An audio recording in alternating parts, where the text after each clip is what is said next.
Masechet Tmura, résumé du Daf Kavav.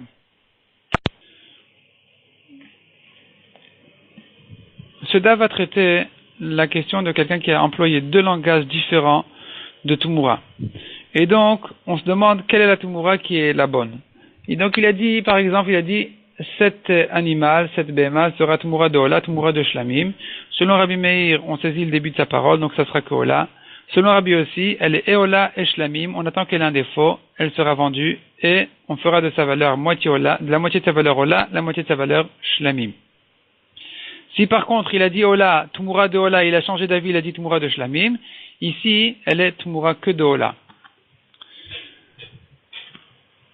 La Gemara explique que dans le cas où il a dit d'abord une Kedusha et ensuite une autre Kedusha, il n'y a pas de marloquette selon tout le monde, c'est que la première Kedusha qui est valable mais pas la deuxième.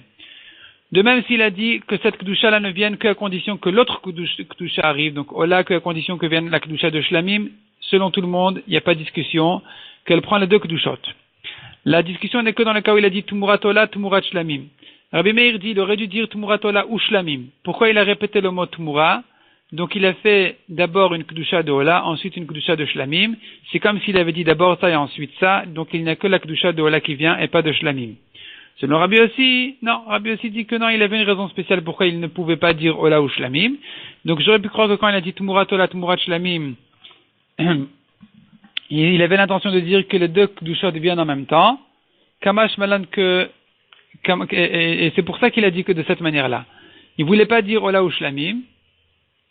Et c'est pour ça qu'il a dit Tumurat Ola, Tumurat Shlamim, malgré qu'il avait l'intention que les deux Kedushot viennent en même temps. C'est pour ça qu'effectivement, elle aura les deux Kedushot. La Gemara ensuite ramène une braïta. Une braïta qui dit, celui qui dit, la moitié de cette béma sera Tumurat Ola, l'autre moitié sera Tumurat Shlamim. Selon Rabbi Meir, elle est tout entière Ola, selon Chachamim, on attend qu'elle ait un défaut, et on fera de la moitié Tumurat Ola, et de l'autre moitié Tumurat Shlamim, ce qui va comme la svara de Rabbi aussi, comme on a vu dans la Mishnah. Autre braïta. Un homme qui dit, cette béma sera moitié Ola et moitié Khatat, alors qu'il n'est pas chayav de Khatat. Selon Rabbi Meir, évidemment, elle est tout entière Ola parce que Rabbi Meir saisit le début de sa parole. Selon Rabbi aussi, elle doit mourir parce qu'elle est aussi Khatat, alors qu'il n'est pas chayav de Khatat, donc elle doit mourir. Mais la Braïta ajoute que tout le monde est d'accord dans le cas où il a commencé par Khatat en disant moitié Khatat, ensuite moitié Ola. Selon tout le monde, puisque ici il y a un côté de Khatat, et selon Rabbi Meir, elle est tout entière Khatat même, alors elle doit mourir. Encore une autre Braïta. Il a dit, cette BMA, moitié Ola, moitié Shlamim. Elle a donc les deux Kedushot, et on ne peut pas la sacrifier. Elle fait une Tmura, et cette Tmura est comme elle, d'avoir les deux Kedushot qui ne sont pas sacrifiés. La Gemara dit que cette Braïta la pense comme Rabbi aussi, qui ne saisit pas le début de ses paroles. Et donc elle est tout entière, et donc elle est effectivement moitié Ola, moitié Shlamim. Et le Chidush, il est de dire que non seulement elle et même sa Tmura ne croit pas que sa Tmura n'est que la Tmura d'une des deux moitiés, Kamash Malan que non, que la Tmura elle vient de la force d'une Kedusha qui a été repoussée, donc elle-même la Tmura aussi est repoussée, elle ne peut pas être sacrifiée. Ensuite, la Gemara ramène les paroles d'une halakha de Rabbi Yochanan qui dit deux associés sur une BMA, un des deux il a été Makdish sa part à lui, ensuite il a acheté l'autre moitié, il a été Makdish l'autre moitié aussi, la Kedusha est là, mais il ne peut pas la sacrifier. Donc elle fait Tmura, et cette Tmura est comme elle aussi, qui ne peut pas non plus être sacrifiée. On apprend de là trois halachot.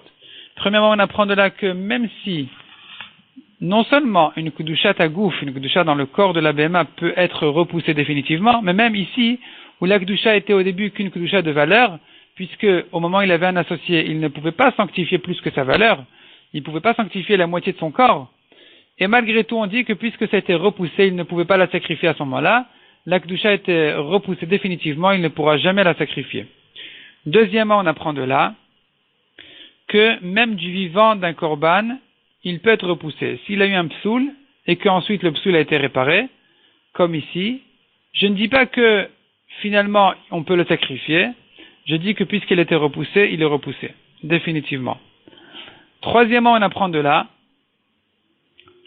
que si il a été repoussé, non seulement s'il a été repoussé après avoir été déjà vu, déjà apte d'être un korban, Je dis que s'il est devenu pasoul ensuite, il est repoussé définitivement. Mais même si depuis le début il était repoussé, il ne pouvait pas être sacrifié depuis le début, je ne dis pas que aujourd'hui c'est fini, on commence, on ouvre une nouvelle page, on commence à nouveau, il peut être sacrifié. Je ne dis pas comme ça, mais même dans le cas où il était depuis le début pas apte à être sacrifié, ça s'appelle qu'il était repoussé, et donc définitivement il est repoussé, on ne peut pas en faire jamais de korban. Ensuite, autre sujet, la Gemara dit, tout le monde est d'accord, Rabbi Meir et Rabbi aussi sont d'accord. Dans le cas où il a dit cette béma sera moitié ola, moitié maaser, alors qu'il n'a pas compté ici son maaser, c'est pas la 10e béma. Selon tout le monde, elle sera ola. La question se pose dans le cas où il a dit moitié tmura, moitié maaser, alors qu'ici elle n'est ni tmura ni maaser. Qu'est-ce qu'on dit? Quelle kdusha elle prend? Une kdusha de tmura ou une kdusha de maaser? La Gemara reste en safek. Nouvelle Mishnah. La Mishnah ici traite les langages différents de Tmura. Donc aussi bien s'il a dit que ce korban vient à la place de celui-là, ou en échange de celui-là, donc Tachadzu, Tmuradzu, Khalifatzu, tout ça sont des langages de Tmura. Si par contre il a dit qu'elle sera rachetée, cette BMA sera rachetée sur une autre, c'est pas un langage de Tmura, c'est un langage de rachat, donc si le korban avait un défaut, il est effectivement racheté sur le deuxième, mais simplement il faut faire attention qu'ils aient une valeur équivalente. La Gemara pose une contradiction. Est-ce que le mot tachat, qui veut dire à la place, est-ce qu'il est un langage de Tumura ou plutôt un langage de rachat? Et la Gemara répond qu'il a les deux sens, ce mot-là. Et c'est pour ça que quand il s'agit de Koche Misbeach, de korbanot qui peuvent avoir une Tumura, alors on explique le mot tachat sous forme de Tumura, tandis qu'à propos du Bedek Habayit qui ne peuvent pas avoir de Tumura, on explique le mot tachat sous forme plutôt dans qui a un sens plutôt de rachat. Donc s'il dit sur une kedusha de Bedek Habayit que cette kedusha-là cette chose-là sera à la place de celle-ci, alors on l'explique non pas sous forme de Tumura qui n'est pas valable dans les Kodesh Bedek Habayit, mais plutôt sous forme de rachat qui est oui possible dans les Bedek Habayit, donc ce sera racheté. La Gemara ensuite donnera une autre réponse dans le daf suivant.